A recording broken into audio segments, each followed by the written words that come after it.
Hey there, thanks for joining in. Well, I'm looking forward to sharing this cherry blossom painting with you. I hope that you enjoy doing it. It's a pretty simple painting, and I'm very explicit, but you can always hit the replay button and go back a little bit if you missed something, but I try to explain very detailed. So have fun with it. Looking forward to it.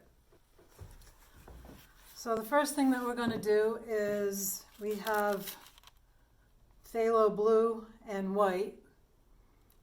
And I'm also going to include a little lemon yellow on the side in case we need some.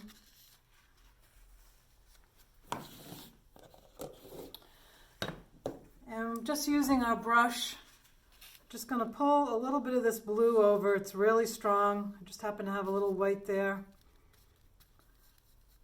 And we're going to just pull a little bit of the color into each other so that we can kind of determine, using our water too, don't forget, the lightness or darkness. And we're just going to fill in. Might have, one section a little darker than the other. Can even pull in a little bit of that yellow. I just did a little dot into that yellow, going into mostly the white, so that we can go from a little darker blue to a lighter blue and get that nice kind of aqua-like.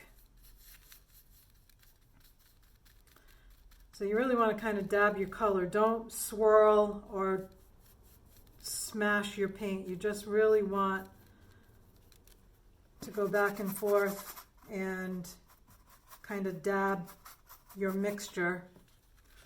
So your brush may have, at the end of the day,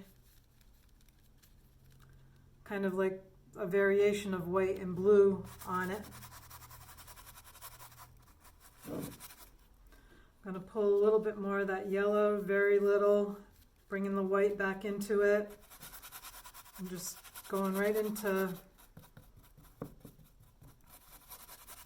the mixture that we have on our brush. Getting a little water is helpful in spreading the paint. So we're going to, again, I'm going to just dab a little bit of that yellow in there, very little.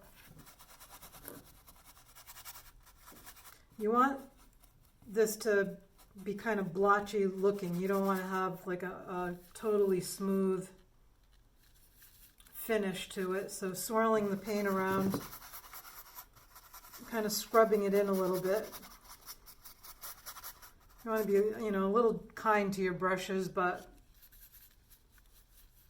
you can do a little bit of scrubbing.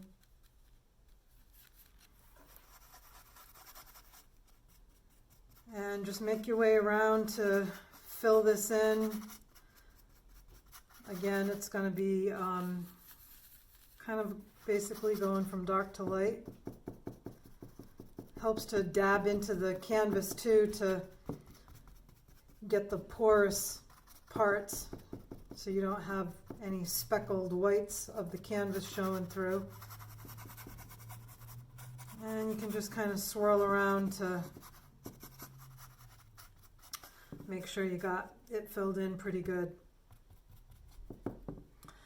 So you put your brush in your water so that you don't have a dried up brush by the time you're done.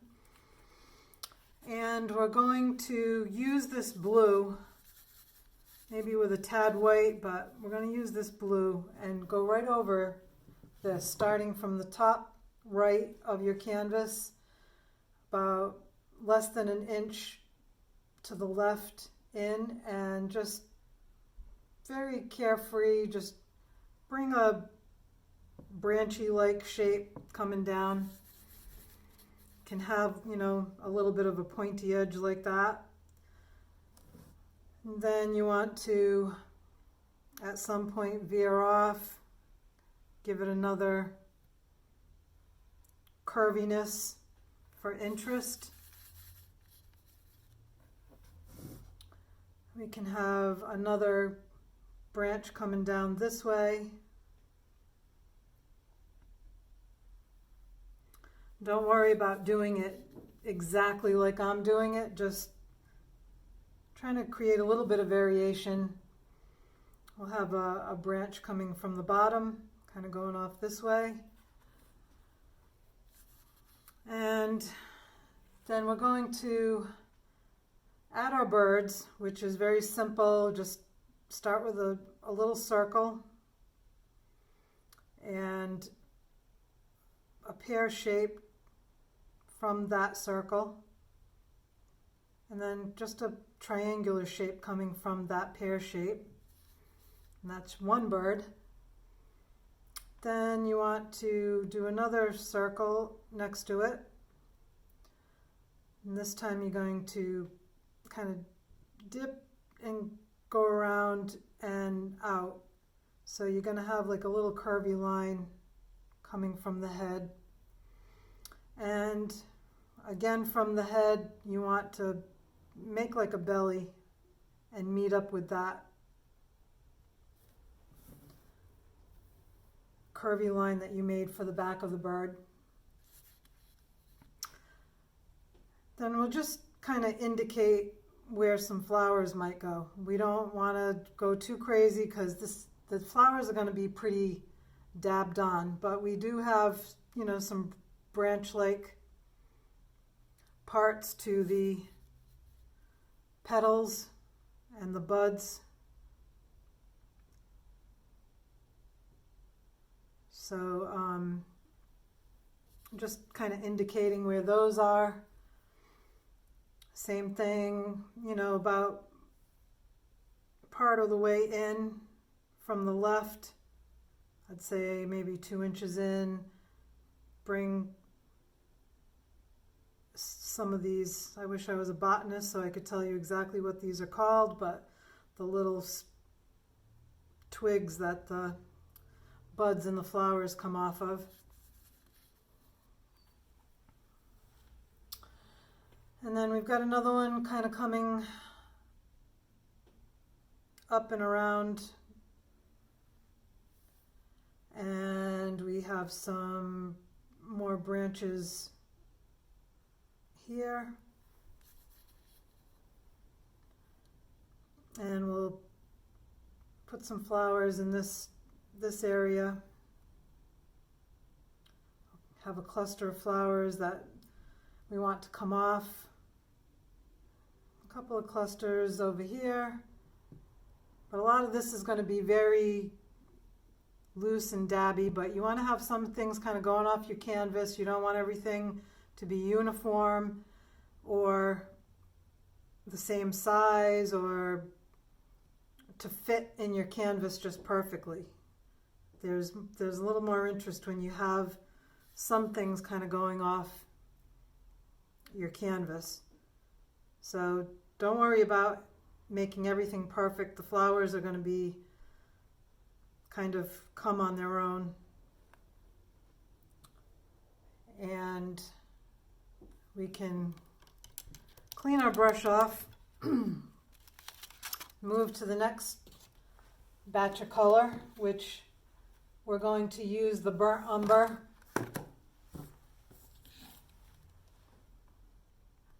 Which is a brown color. Probably grab a little bit of the purple. We can even grab some of the red on this plate.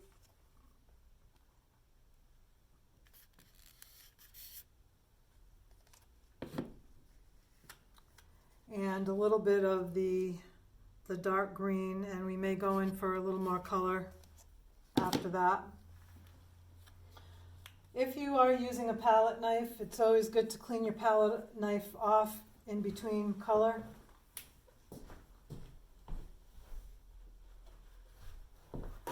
Just squeeze the paint off the brush or the palette knife. But you can use your brushes, you don't have to use a palette knife, and the same would apply, you know, go in with a clean brush when you grab color. So we have 3 brushes here. This, we started off with the big one, and then we have like a medium and a small. I probably should have said that to begin with. The small was what we actually would do our drawing. I don't remember actually which one I used, because sometimes this can work out good if you use it on the edge instead of flat. You can draw with that edge. I kind of like using the bigger brush just because it gives a little more paint at a shot, whereas you kind of have to keep chasing after the paint with the thinner, smaller brush. So we're going to kind of go over these branches again, and we're going to go into our brown color, and we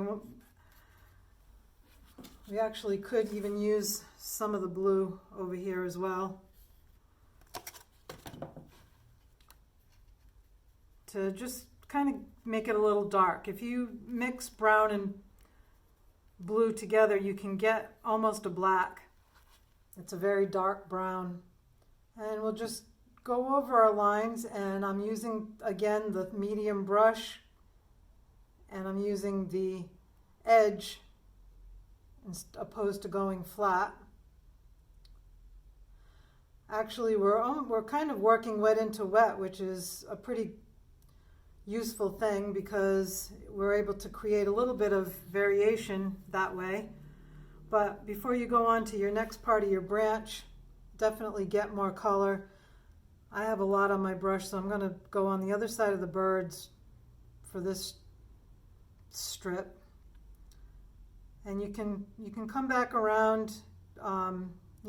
Nothing in nature is even and perfect, so, or at least that I know of, that I've observed. But you can kind of dab. I like, again, how we're working wet into wet, which means that the blue is still wet while we put this brown on, and it gives us some options for some interesting effects. You see right here, I was able to create a little interest with a lighter streak going through, and that just kind of gives a feeling, an indication of light. But now we've got another strip coming down here. We can go right over that line that we made. I would stop where the flowers are and come back up from the bottom. You can either leave that streak, which was kind of cool, but I think I'm going to add a little more depth to that. And then we've got a branch going this way that we're not taking all the way with the brown. Now you can do some creative things. If you press down with your brush and squeeze back around, the branches for these types of trees are often kind of knobby. So you can create those knobs, like just go right over what you just did. And if you push in and then lighten up, push in and lighten up, and squiggle your brush a little, you can create a little variation and interest in the branch. So I'm actually going to take now some more of that brown, otherwise known as burnt sienna, and mix it with a little bit of the red to kind of lighten up and add a little more color. I'm just dabbing it in spots. I'm not going through the whole thing. In fact, we could actually take a dab of white into our red. Just a little, and go over some of these little spots. Not the whole thing, just creating a little variation. The light might be hitting it a certain way. That brings out kind of a reddish tint to the branch, to the wood of the branch.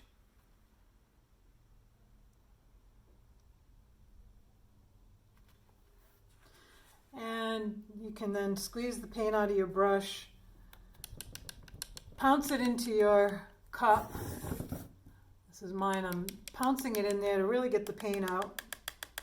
Make sure you get excess water out. Go into your napkin, squeeze it out, whatever you have to do. You want to be careful not to have too much water on your brush because it will kind of mess things up. So I actually, I'm going to kind of put these plates side by side because I do want to dip into my yellow a little bit and my white. So the next thing that we can actually do is we can grab a little bit of the green. You can get another plate or you can do it on the side. You want to grab some of that light yellow and be very, very careful. The yellow is very light and the green is very dark, and you could be forever swirling paint around trying to lighten up a dark spot, and it's not going to happen. So it's better to start very, very light and bring in some of the darker. You don't need to have a ton of paint. You can dab the paint out of your brush. Again, you want to make sure, if you can see, I have the paint mostly on the tip of the middle tip of the brush. It doesn't go up to the ferrule, the very part that holds the brush. If you start letting the paint get too chunky, you'll lose control. So I just did one of the little branches. I think I'm going to add a little brown into that mixture. Make it a little bit darker than that I just put on.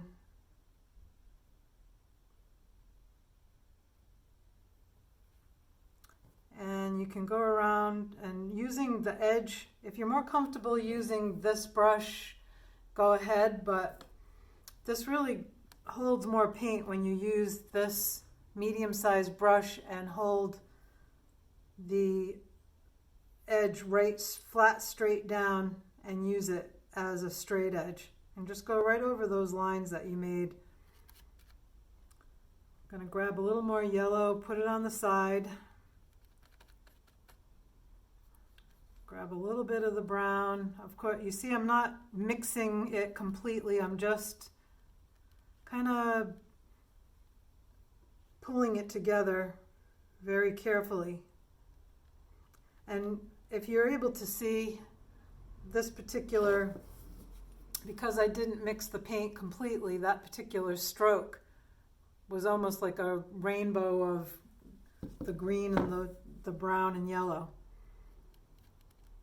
So it is really good if you can avoid mixing your paint too much on your palette. So we're going to do all these little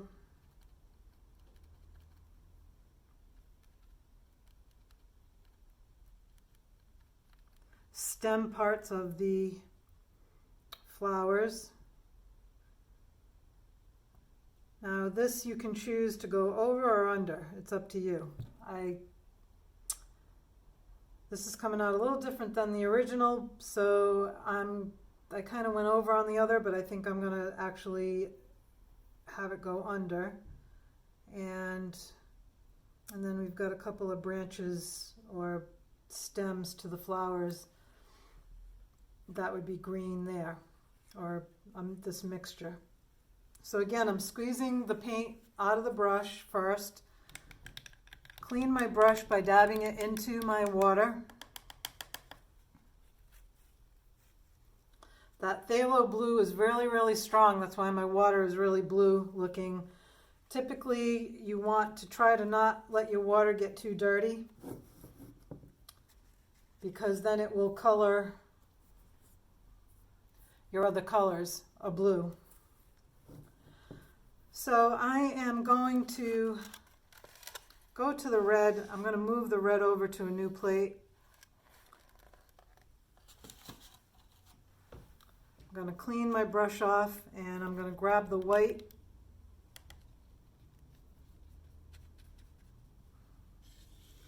grab some white. You don't have to grab it all.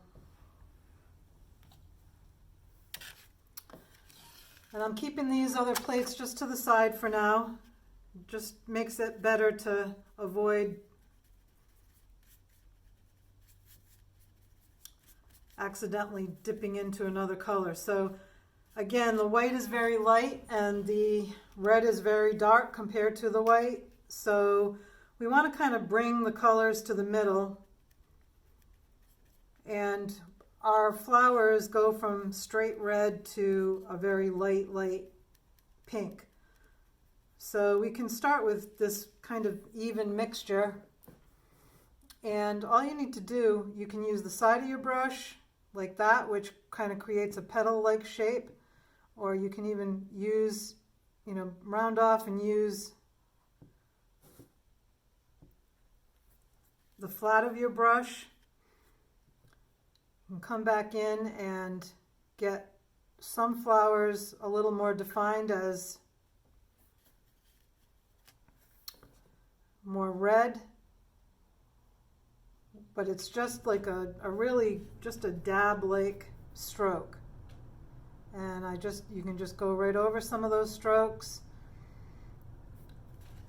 If you want to go right into the dark, just straight red, just kind of wipe some of that white off, kind of restate some of these stronger colors.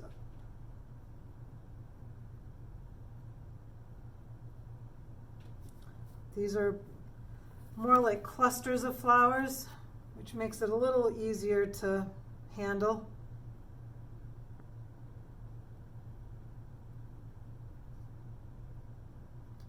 You can go, fairly thick, but try to avoid, if you can, clumps.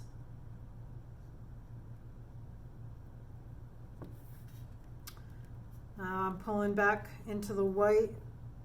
I'm going to go over some of these spots.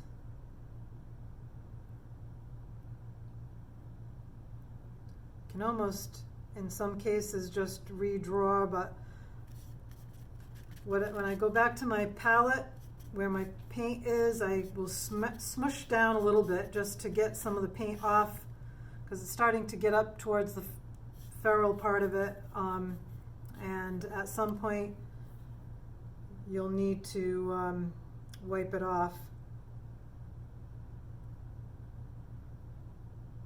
But you have free reign here. You can make new flower shapes.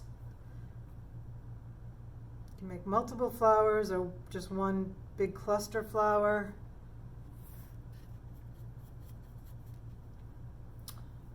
Move around while you have this red, and if you angle your brush in the direction like to work outward in, it makes it a little easier to kind of get that petal shape.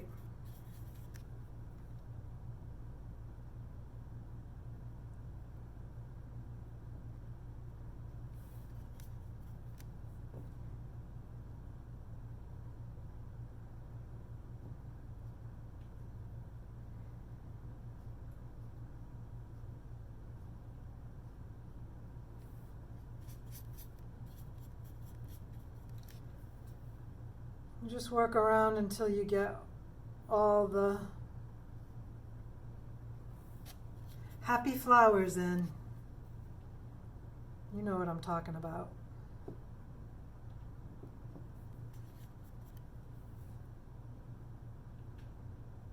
First, when you get up close to another cluster of flowers, you want to try to have some sort of difference, whether it's lighter or darker, depending.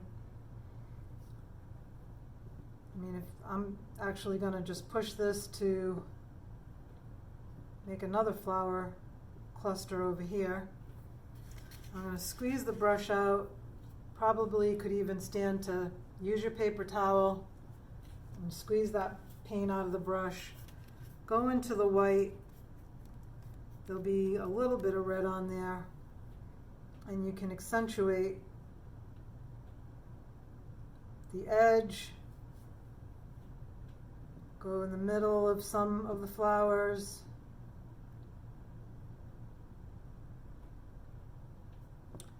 And we're going to move around. I'm going to start with this light color.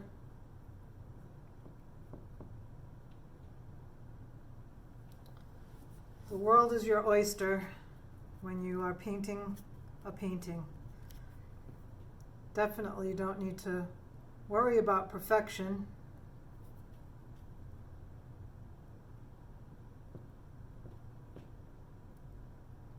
You just kind of want the impression of what a flower might look like.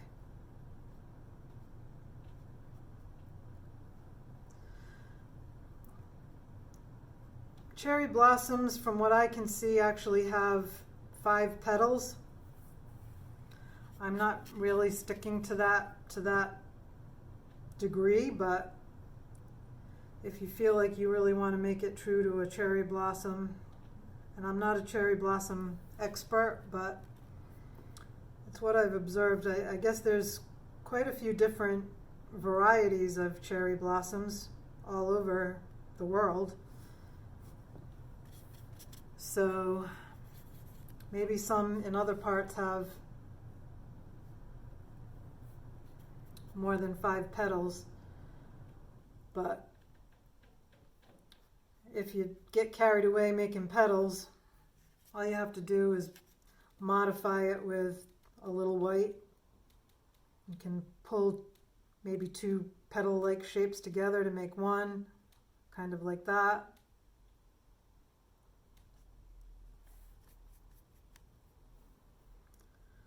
But definitely don't worry about it being super perfect. This is what you would call Impressionism, which I've come to love. It gives me the opportunity to be creative, which has always been a desire of mine. I prefer not doing things exact anymore. I used to do everything to a T, and it got tedious. I don't really want to be bogged down with the exact details. I just want to make it look beautiful and use some creative license in doing that. As long as you have an impression of what it is you're aiming for. Of course, if we're talking abstract, well, that might be a whole nother ball game, but if we're going to have anything close to realism, just giving an impression of the object is good enough.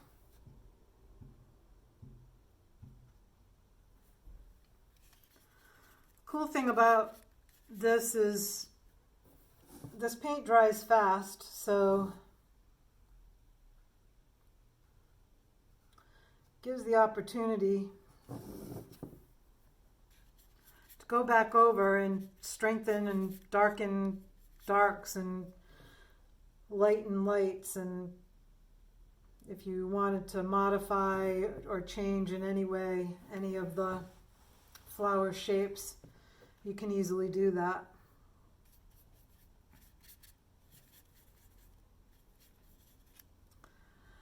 And we have some buds here that I think I want to add a little bit of purple. So I'm going to take a little purple to the side. Just mix a little purple with some white. Because the buds are kind of tightly closed up, it condenses the color naturally. So now we need, you want to be careful again. You see I've got quite a few different colors going on this brush. I don't blend my colors to a solid color on my palette or my brush. This way, when I do like that little thing I just did there, I have two values, two, light and a dark going on because both are on my brush. So we can let that dry for just a tad and squeeze the paint out of our brush.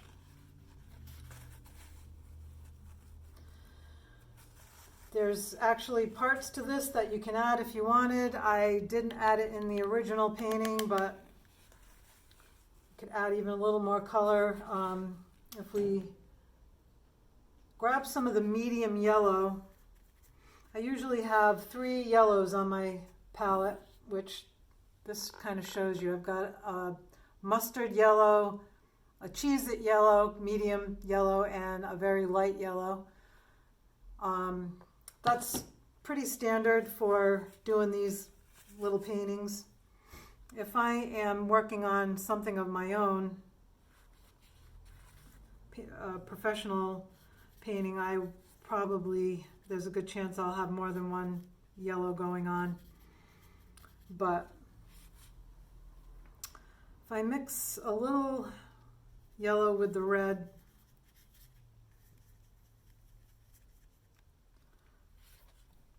I can add some highlights onto the branch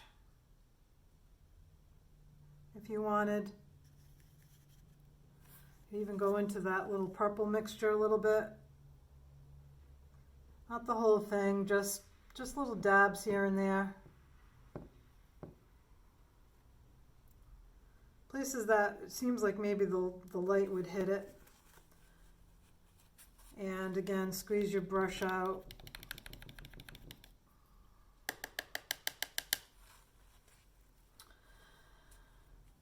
Now the next thing is the birds, which I didn't really make a decision on what kind of birds they are. I just wanted to make them look like birds.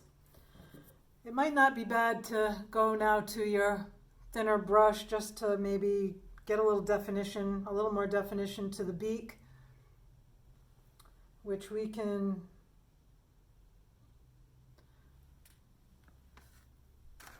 grab hold of some of this blue again.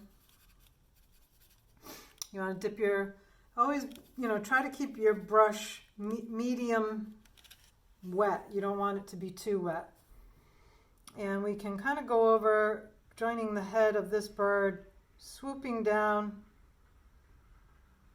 to create a beak and kind of swooping up. Now I have too much water on my brush and it's puddling up, and that's why that can be a problem. You can even dab into it a little bit and go back into a little more paint versus water.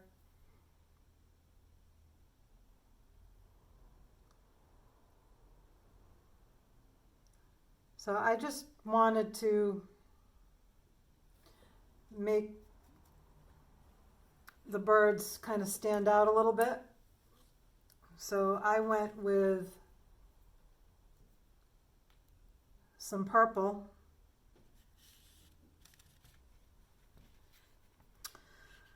Mixed with some white. Again, I'm just doing a little bit on the side because the purple is a lot darker than I'm going to actually pull in a little bit of the blue, not a lot. And again, you can see my brush is not completely a solid color. We're kind of using our imagination. If you had another color that you wanted to make your bird, please feel free. And I'm just kind of defining the wing, actually, for the most part, in this particular stroke. And I'm going into the tail.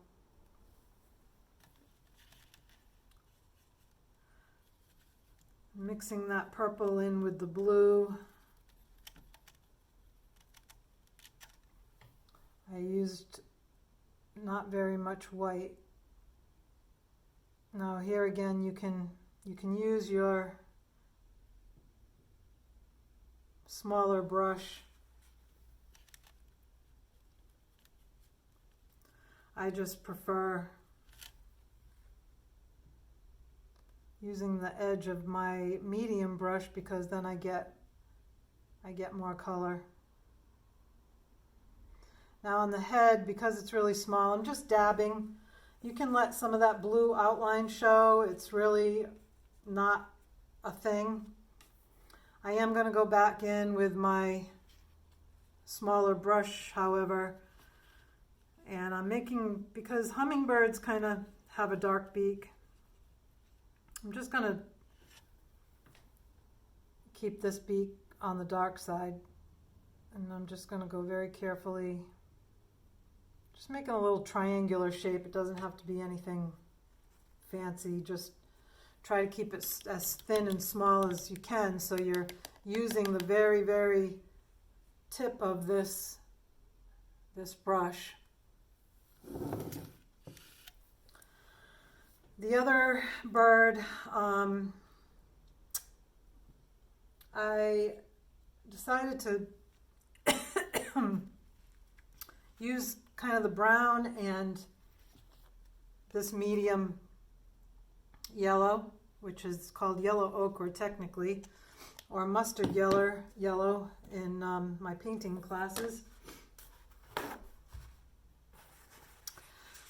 And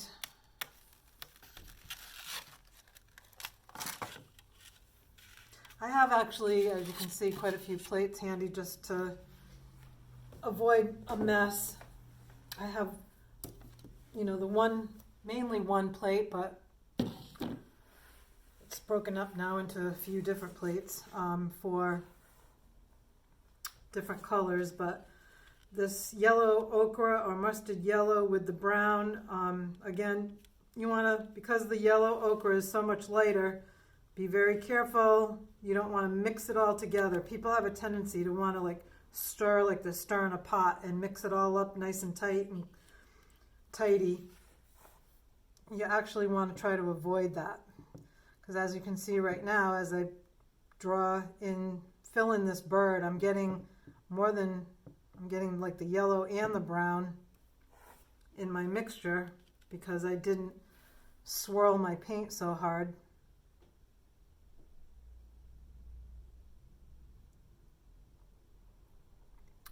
And you can go up into the head of the bird, come back around, follow your lines for your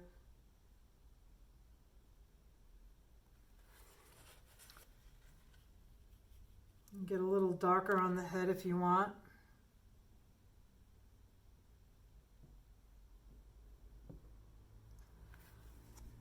It might be a little easier to use for this very top part. Just to outline the shape of your bird's head. Now, the original picture, I put a beak. It's up to you if you want to do that. And I'm still using this thinner brush. You can kind of add what would appear to be feathers. You can also go back in with the really light yellow here. It's actually the medium yellow, and add some little lighter definition in the feathers.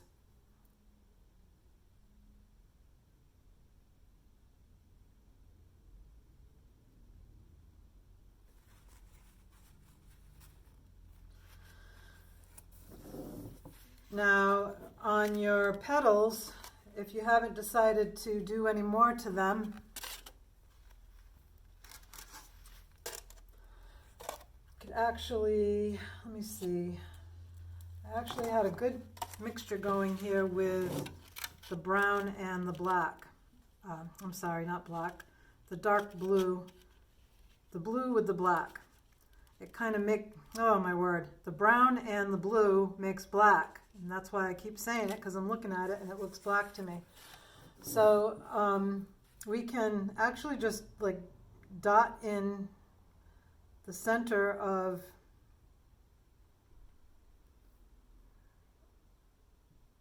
a bunch of our flowers.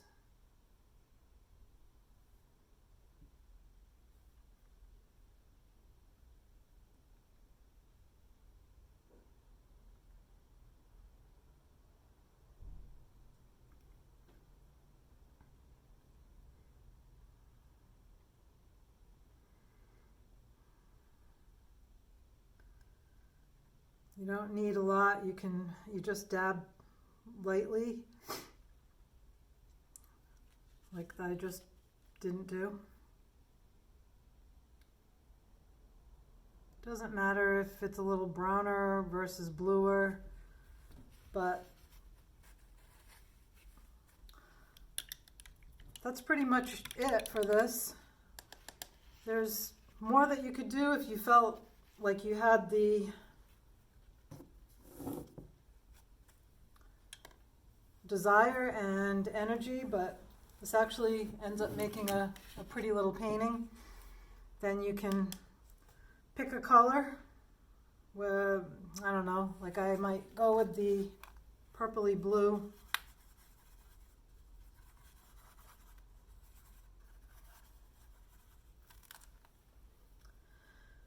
And you can put your initials using the little brush and sign it.